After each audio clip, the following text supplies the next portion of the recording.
Excellencies, members of the Diplomatic Corps, Name, Nime, officers and men of the Ghana Armed Forces, our school children and youth of Ghana, my fellow citizens. On this sacred day, the 6th of March, we gather once again to commemorate the freedom that our forebears won for us 69 years ago.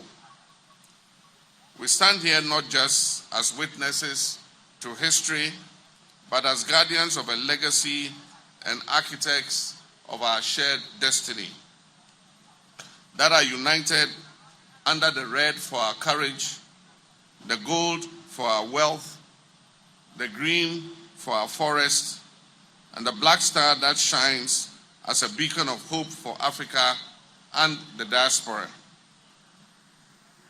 Today, as we mark our 69th independence anniversary, we do so under the theme, Building Prosperity, Inspiring Hope. This theme is more than just ceremonial. It represents a covenant between the government and the governed, a solemn promise that every decision we make and every policy we implement must foster prosperity and renew hope for every Ghanaian. Just 6 days ago, I stood before Parliament to deliver the State of the Nation address. I spoke honestly about our challenges and confidently about the future and the progress we are making.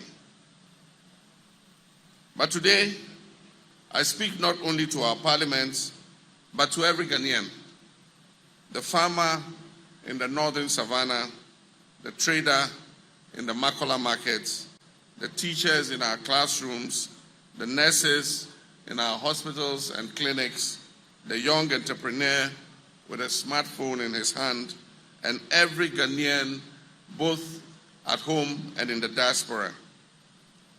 This is our story. This is our moment. We cannot speak of Ghana's present without paying homage to our past.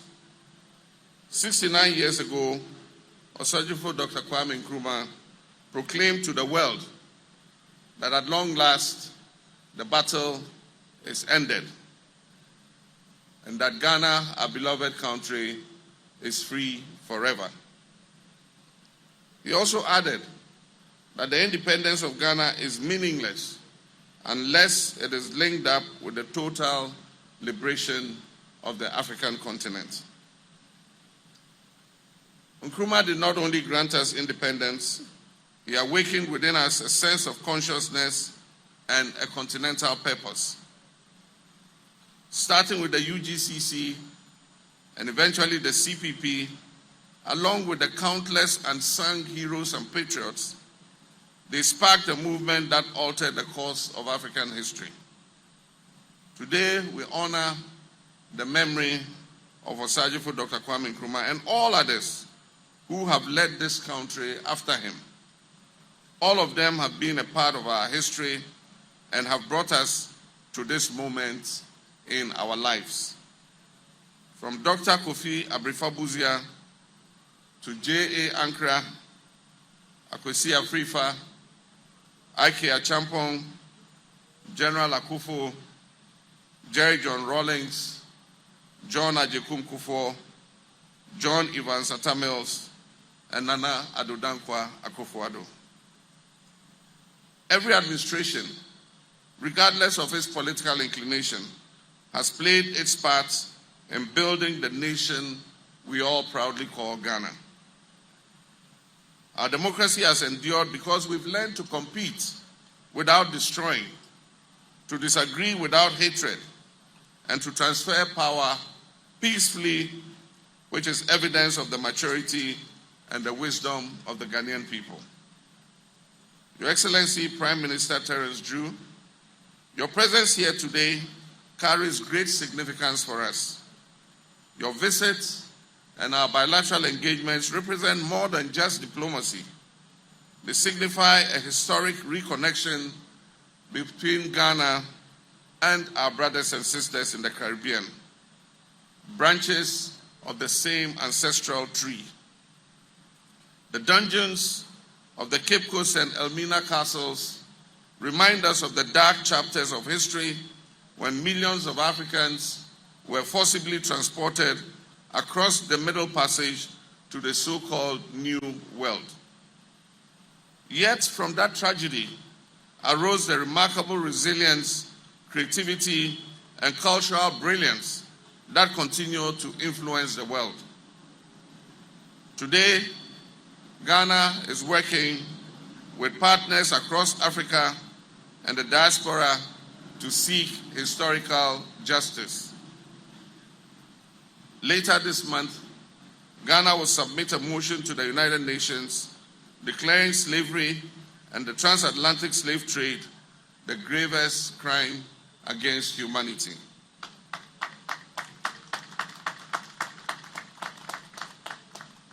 This motion will represent the justice and restitution that is long overdue. And Ghana, the first sub-Saharan African nation to gain independence, will once again lead the global call for dignity and restoration. My fellow citizens, when I took office, you granted me a clear mandate to reset our nation, Ghana. Resetting Ghana goes beyond simply managing our issues. It involves transforming how we govern, how we produce, and how we share the fruits of our prosperity. Over the past year, we've taken decisive steps to stabilize our economy, restore investor confidence, and rebuild fiscal discipline in how we manage our resources. Inflation is declining, the cedi, our local currency, is stabilizing, and confidence in the Ghanaian economy is gradually returning. We've renegotiated our debts to obtain more sustainable terms for our people, and we've redirected valuable national resources towards healthcare, education, agriculture, and employment creation. But resetting Ghana goes beyond just the numbers. It involves resetting our values, our expectations, and the social contract that exists between leaders and citizens. Leadership must be accountable. Corruption is a cancer that erodes the very foundation of our nation. Every cedi that is stolen from the public purse represents a classroom that is robbed of textbooks. It represents a hospital that will go without medicines. It represents a road that will be left uncompleted. And it represents a young graduate that will be denied opportunity. Under my leadership, we're not just fighting corruption with words alone. We're strengthening institutions, protecting anti-corruption agencies from political interference, and ensuring that no individual, regardless of their status or party, is above the law. But government cannot win this battle alone. We must foster a national culture of integrity, where honesty is valued and public service is regarded as a sacred duty. Independence granted us freedom, but freedom demands responsibility. We need to re-establish discipline in our national life, discipline in how we manage public resources, discipline in adhering to the law, discipline in how we treat one another in public life. Patriotism should extend beyond just slogans. True patriotism must be shown through our everyday actions. The citizen who protects public property, the public servant who treats every Ghanaian with respect, and the entrepreneur who opts to invest his resources in Ghana's future. Above all, we must place country above party, above tribe, and above personal interest. Citizens, Ghana is bigger than any one of us. To the young people of this country, I see you, I hear you, and I believe in your potential. You belong to a generation that is armed with tools and opportunities that earlier generations could hardly have imagined. In your hands, a smartphone transforms into a classroom. In your hands, a business platform, a smartphone transforms into a business platform. In your hands, a smartphone transforms into a creative studio and a gateway to the global economy. However, I also recognize your frustrations, and that is why government is investing in digital infrastructure, entrepreneurship programs, and innovation hubs across the country, from Accra to Kumasi to Tamale, Takoradi, Ho, and Koforidua. We're reforming education to meet the needs of the modern economy and expanding internship and apprenticeship programs to bridge the gap between school and the world of work. But success will also depend on discipline, resilience, and excellence. And let me give you sound advice. The future belongs to those who prepare for it. Permit me to congratulate the 52 outstanding students who received the President's Independence Day Award for school children earlier this week.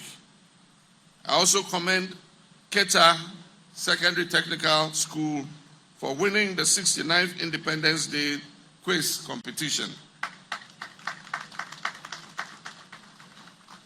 And I extend my congratulations to the winners of this year's National Debates competition.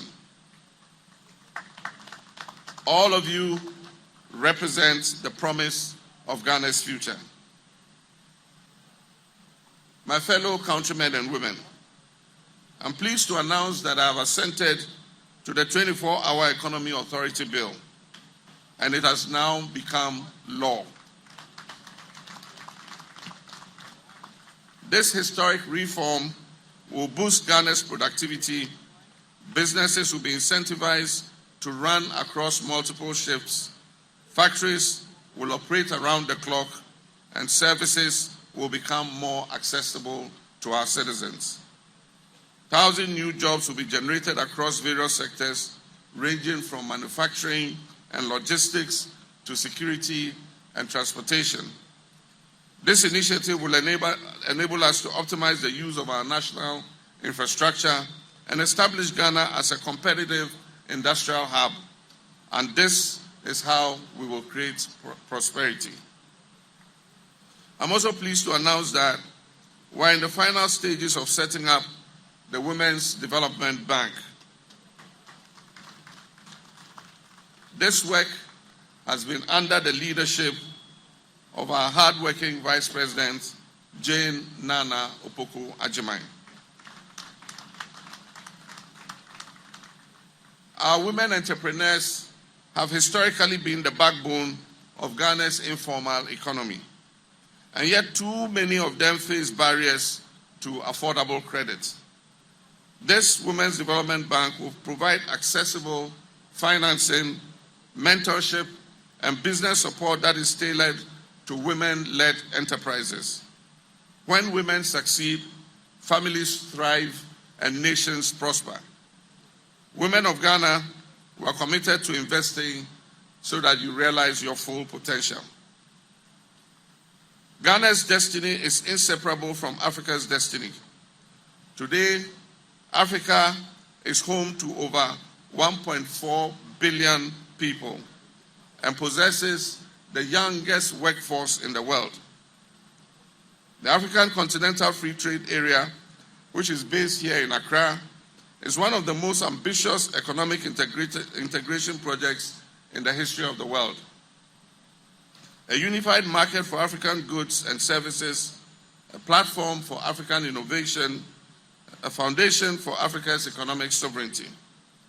Ghana will continue to lead by example, demonstrating that democracy, economic reform, and African unity can succeed together. As we approach the milestone of Ghana's 70th anniversary next year, let us reaffirm our national vision. A vision of a Ghana where no child will go to bed hungry. And a Ghana where education is accessible and empowering, a Ghana where healthcare is affordable and accessible, a Ghana with world-class infrastructure, a Ghana that produces what it consumes, a Ghana where merit and not connections decides opportunity, a Ghana that is digitally connected from Aflao to Hamile, a Ghana that preserves its forests and environment for future generations. This vision is within reach, but it requires our collective efforts. My fellow Ghanaians, 69 years ago, our nation was born in hope, and together we gather here this morning to renew that hope. The journey has not always been smooth. We have stumbled and often felt disappointed in ourselves. But we have never given up. There's resilience that defines the Ghanaian spirit still lives on. As your president, I pledge to serve with integrity, humility, and unwavering dedication to the welfare of our people. But Ghana's progress cannot rely solely on my leadership. It will depend on every citizen doing their part. Wherever you are, whatever you do your part with excellence. Do it for Ghana, do it for Africa, and do it for the generations yet unborn. Ladies, as I conclude, building prosperity, inspiring hope is not merely today's theme. It is our national mission. Today we celebrate how far we have come, and when we leave here, tomorrow we must commit ourselves to how far we will go. May God bless our homeland Ghana and make our nation great and strong. Long live Ghana and long live African unity. I thank you.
Now.